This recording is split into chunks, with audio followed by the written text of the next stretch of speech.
tubikore uko bitegeze kubaho akizwa abakozi b'Imana ndabatakambiye itariki 20 zigeze ntimuze mukore bimwe mwakora ubuheze narababariye ntimuze mukore bimwe mwakora ubuheze ahubwo muze uwo munsi kuva umunota wa mbere umwaka ijoro rigeze gushika ku yundi munota wa nyuma le 20 tuvuge ubutumwa bwiza tuje mu bitaro hari abantu ujya munsi bataha tubabwire ubutumwa bwiza abantu bashobora kuba barakrititse yari yavuze ko atamuntu apfa none yarapfuye yari yumvise ko atamuntu aza gupfa nyene iryo jambo yararyumvise ko akwiye gukizwa none yapfuye gute yarasinziriye yarasinziriye kuko yari yumvise ijwi rivuga ati n'umunsi nta muntu je ndazi ko atamuntu numwe atari mu bitaro ryo message itashikiriye ego cyo ntabwo cyategeye umudugara mu bantu benshi baravuga ati uyu muntu ibintu ariko aravuga sivyo iyaba atari byo nari gufungwa iyaba atari byo je naje hari umuntu yigeze kubimbaza ndamubwira ati uwapfuye wese yasinze ariko ikindi naco burya no kwizera ni ikindi kintu kuko ujye umuntu abarivuze iryo jambo si babagiye yagiyumviriye aba yatsuma ubusanzwe hajya abakozi b'Imana baba bakwiye kubahwa kuko ni intumwa z'Imana oya utamwubasha Imana irabikora ukamwubaha ku nguvu Imana yarabimbwiye hama ndabibamo nageye yuko atanu nari bwabibone ntawe nari bwabibone ntawe nari bwabyumve nibaza ko naco gituma intambara zabaye nyinshi kubera ko mu gihugu byari bishasha ariko Imana ni nziza yarabanye natwe aco gituma uyu munsi tunashimira igihugu aba indongozi zacu Imana y'umujiri baho umugisha cyane ndibuka kera muri 2018 kubera ico kibazo c'ubuhanuzi baratwugariye church ndibuka barabakozi b'Imana ubu bavuga yuko ubuhanuzi butemewe yuko noreka ibintu by'ubuhanuzi ngo abantu ndabahenda ndagira gute ariko none munsi je ntuzobona umuntu muri commentaire yanditse yuko nigeze ndamuhanura ibintu bitari byo oya. Hello guys, mameze neza so ni Carlene Alou comme d'habitude Miss Masoi gwamenye musumeno Masoi nyana. So guys ndabaramukije cyane kandi ndabakumbuye gose nko muvuga mu bitwa nabakunda gose. Reka kwanza twakire umushitsi wacu ndamwita umushitsi kuko c'est la première fois aciye kuri TV yacu. Tunamuramutse turamugumbiriye Yesu ashimwe cyane. Amen, nashimwe cyane gose. Amen. Ego meze neza ndashimwe. Yes, merci murakoze Imana mujiba umugisha. Amen. Nibaza yuko atamuntu numwe atamuzi. Bariho? Twitondora. Mpeka bahari se. Barahari ariko. Abadasenga. Abapagani. Eka n'abasenga bariho. N'abasenga. Katwidondore turakwakiriye karibu. Nitwa Ambassadeur Prophet Modeste nkabandongoye ishengero Faith Practice Miracles Revival Center na Faith Practice Miracles Ministries. Bega eglise yanyu ikorera hehe? Eglise yacu ikorera mu Kigobe hafi ya permanence ya CNDD-FDD ahitwa kuri Africana Hotel. African Hotel. Okay. Uwashika wese akabaza ushitse hajya kuri CNDD ugaca uja uduga ni mu buryo hari station yitwa Rubis station Rubis cha winjira yakabarabara ka pave ni 10 metres cuyibona. Merci beaucoup. Turakwakiriye cyane wisange twisanzure uyu munsi tugatuyagena umukozi w'Imana. Hanini hari igiteramo igikorane kikukira twabonye cyasohotse amafishe mbega ico gikorane gipanze gute kimeze gute? Gikorane kimeze neza. Ni gikorane cy'ubwiza igikorane twitega ko abantu bose bavuga ubutumwa bwiza kugira ntihagire uwupfa ariko asinzire. Ntihagire uwupfa ariko asinzire. Ibyo bintu muga bitahura abantu bake. Bwa mbere tubikora le message kuba twashaka kugera kure dushaka no kuraba niveau spirituel abantu bariko hari ibintu nke batatahura ariko Bibiliya ntivuga ko umukristo kwapfa, umukristo arasinzira. Yego. Mbega twabonye ubushize warateguye igikorane c'ubuhanuzi hanini c'ubuhanuzi kuko waje nk'umuhanuzi. Mbega bizohora uku canke bazohava bakugarira nka mbere? Oya bizogenda neza cyane. Hari umuntu nadashaka ubuhanuzi, nta muntu umwe adashaka kumva ico Imana ivuga.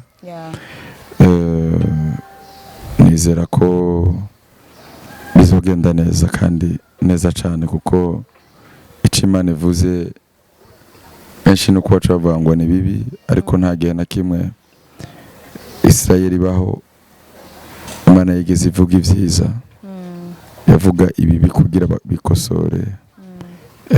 Umuhanuzi adashaka guhindura abantu, umuhanuzi ntabari we, kuko umuhanuzi yipfuza guhindura abantu, umuhanuzi buryo bari muzima babwiye ati nimwitwara uku Imana izobagirira neza. Yego. Mbega kugira uyimvire kuvuga ati jewe ntangutse ikintu c'ubuhanuzi mubonye iki canke Imana yari yambwiye?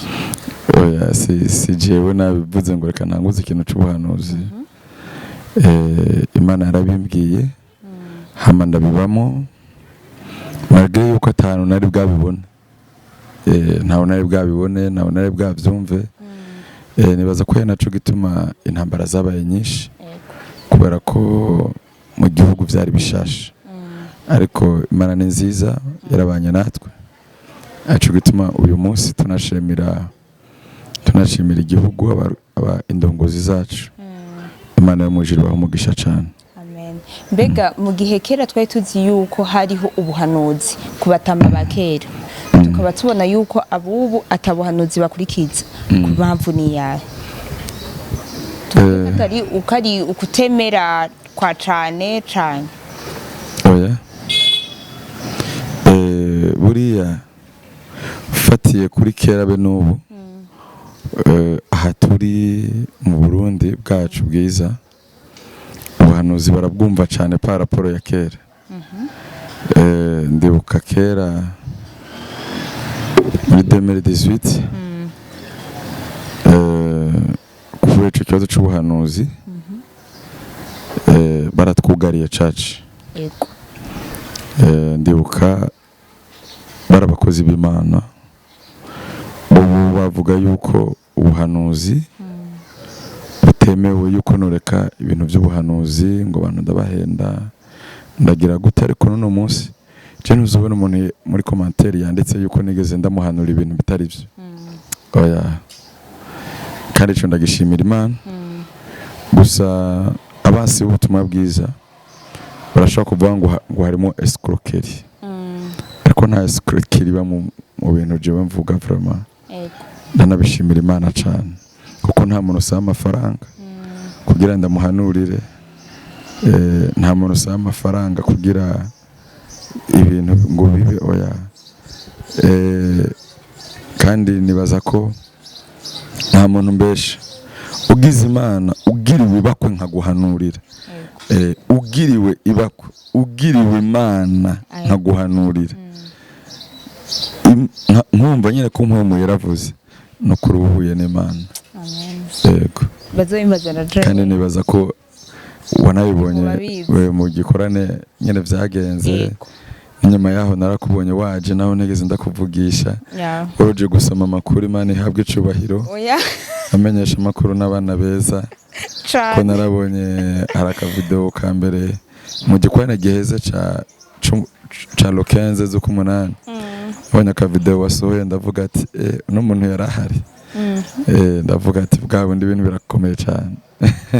Ajya twege natwe turabana b'Imana. Oya abantu bose n'abana b'Imana nico gituma je uzobona abantu bose ndababwira mukozi w'Imana naho yibaborewe ndamubwira mukozi w'Imana gute kubera ko umuntu wese Imana irungitse mw'isi hari impamvu Imana iba yaramurungitse urumva ko ari umukozi w'Imana hari icaje gukora kubera Imana yamuzanye yego reka rero tuduge ku kiganiro nyezina tuvuge hanini ku kintu cerekeye igiteramo kizokorerwa he igikorane kizokorerwa hehe ni igikorane twabonye ko kizoba le 21 le 22 mbega kizoba le 20 na le 21 mbega kizoba sangapi duha umuco abantu kugira ngo tubahamagarire ari benshi hanini twongera tunababwira ati welcome kizobera muri Musée Vivant ni tariki 2021 gikorane nkuko bisanzwe nyene murazi ko ndi umuhanuzi murazi kandi ko Imana yadutijije ingabire yo gusengera abagwayi bagakira karibu wewe uzi yuko ufise ahantu babara canke hari ikintu bakwambitse ku maguru canke ku maboko muntu uzi ko wagize accident kaze uzobona ikiganza c'Imana ibintu bishasha birimwo mw'iki gikorane kawaida iki gikorane cagutse cyane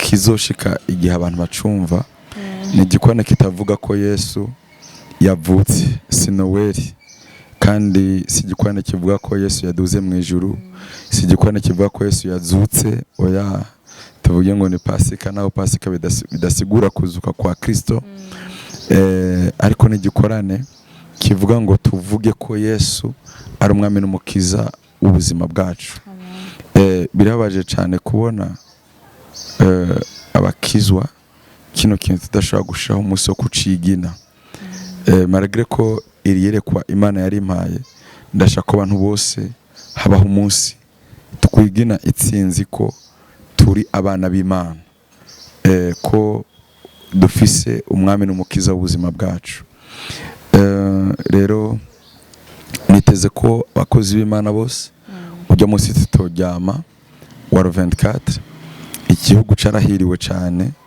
amanda bivuga iki gihugu carahiriwe cyane kubera ko turi mu bihugu bifise abakristo benshi kubera ko turi 90% y'abantu bavuga Yesu bemera Yesu 90% rero 90% y'abantu ahantu bari ntibogenda batavuze badashizeho umunsi umwe uvuga ko Yesu Kristo yamwame n'umukiza ubuzima bwabo ikindi gira kabiri iki gihugu uko biri kose wabihakana wavyemera kuko umuhanuzi mukuru bujya mu gihugu n'umukuru w'igihugu twebwe tuzi inyuma yawe kubera ko n'igiharose ahamagara twebwe twe dushobora kurota ivyiwe ariko ntitubimubwire ariko warose ashaka kuduhamagara kandi message naho twoyironka si twe tuyitangawe niwe muhanuzi ni inyigisho umuntu ashaka kwigisha ukundi selon la Bible abahanuzi kera byanse imvura igatara baca bahamagara bakabakubita kubera ko baba base kuja gusenga Imana navuga ati ivyo bishoboka natwe nk'abahanuzi bakaduha ikibanza imvura itaze bakadukubita kabisa je nta kibazo ndabifisemo kubera ko nambi Imana yarampamagaye mu ibango nk'iryo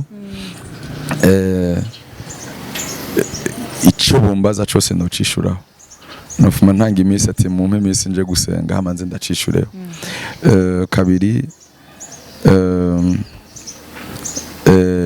Imana bayihaye ikibanza ca mbere iryo jambo ryavuzwe ryasohotse gusa rikavugwa ni ikintu gikomeye cyane rero ko ico kintu cahabaye dukwiye gushaho umunsi ntakuka wo kuvuga Kristo nk'umwami n'umukiza w'ubuzima bwacu rero gushaho uwo munsi ndabizi Imana izotwishimira gusumvya uko yigeze kutwishimira barimba mu ngoro y'Imana aba protocole bari mu ngoro y'Imana n'abandi mwese mwakiriye Kristo ndabasavye le 24 sur 24 muze muvuga Imana ntihagire umuntu adupfana duhe ishema Imana abantu bose bagiye basinzire.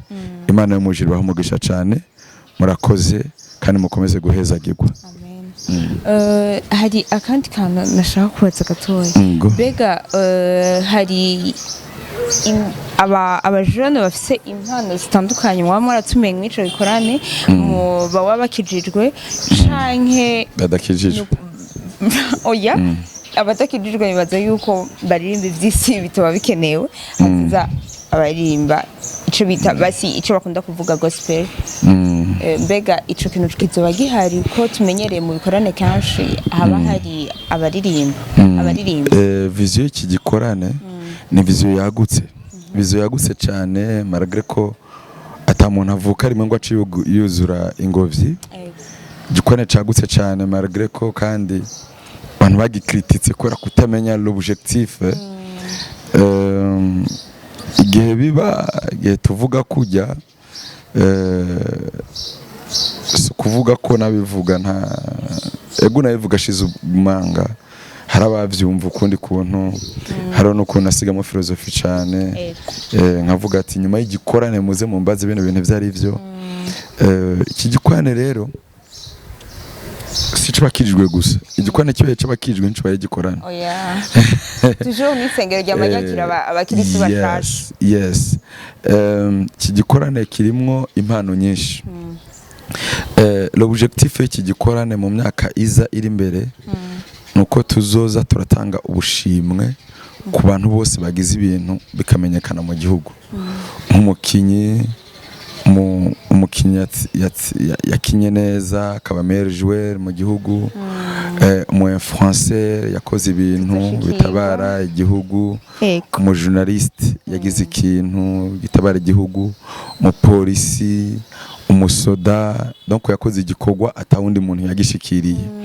Umuririmbyi w'isi yakoze indirimbo mugabo atari ibishegu, igafata ku mutima w'abantu, igakundwa, aba gospel. Yes. Inzego zose kabisa ahantu hose turimo turitegura. Ico gituma uyu mwaka hari abantu tuzoha ubushimwe haba muri gospel haba no mutari muri gospel. Twaravuganye n'abaririmbyi muri gospel, baraduha abaririmbyi babishoboye, ubu twarabateze n'umutego, ntibari bazi ico tumwe turababaza. Ndanabashimira cyane Bifes n'abandi bose bakoranye nawe. Twahamagaye mu buryo butangaje kwabaza indirimbo iri hit ni yihe, indirimbo wakunze uyu mwaka ni yihe, barayiduhaye. Tuzotanga agashimwe kandi twabagiye ati indirimbo itarimo igishego yabaye hit, indirimbo itabaye gutukanamwe yabaye hit. Barayiduha. Tuja no muri gospel naho nyene baraduha. Abo rero uyu mwaka tuzobaha agashimwe nibo tuzotangurirako, ariko umwaka uza twizera ko tuzokongeramwo n'abandi abandi nabo tuzoha agashimwe. Hari abana batamba, hazobamwo akantu nka concours de danse, bahiganwe. Bahejeje guhiganwa dutange envelope n'amasertifika, certificat ya mbere ya kabiri n'iya gatatu. Hari ama envelope bazoronka kandi twifuza yuko bizoza biragenda uko igihe cyose. Rero igikomeye nuko mu myaka ibiriza canke itatu apariyo rushengero ndongoye canke ministeri ndongoye twe tuzovamwo nkuko twavuyemo mu kuja gutora. Duhamagare apasteri batandukanye tubabwira ati muduhe umuntu mu gihugu muzi ko yakoreye Imana kugira tumuhindurira ubuzima. Ico twifuza dushaka kuzotanga imodoka kuwo mu pasteri, kuwo pasteur. Iyo niyo vision dufise mu myaka iza.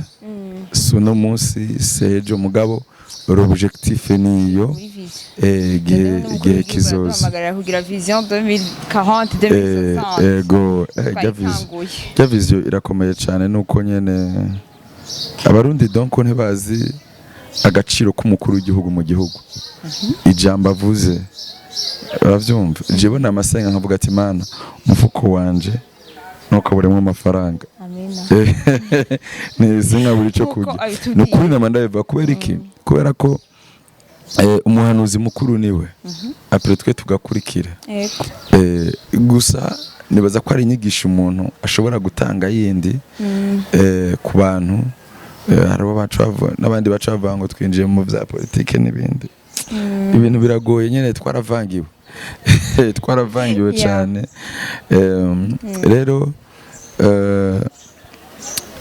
igikorane kizoba vraiment twipfuza yuko twagura cyane mu buryo bukomeye cyane ku buryo hari umukozi w'Imana nigeze kubona igituma cyari cyo ciyumviro hari umukozi w'Imana nigeze kubona ndamubona abantu bamuhaye yagize ko yakoreye Imana yagize ibintu bikomeye cyane ariko kubera ko ubu atakivuga ubutumwa bwiza kubera imyaka ari muri hotelette nukuri abayeho nabi ndavuga nega Mana uyu muntu kweri ari mu gihugu cy'abantu 90% bakijijwe canke ndangejeje ndakora ivyo shoboye ariko nyene ndavuga irifu ko abantu nk'aba niba koko bashaka kuvugwa muri quartier canke mu gihugu fuko umuntu mu busaza bwabo bagirira neza iyo byaba jiwe ndabishoboye navuga ati igihugu abo bantu barihembye ni mu bahembe basi muri retraite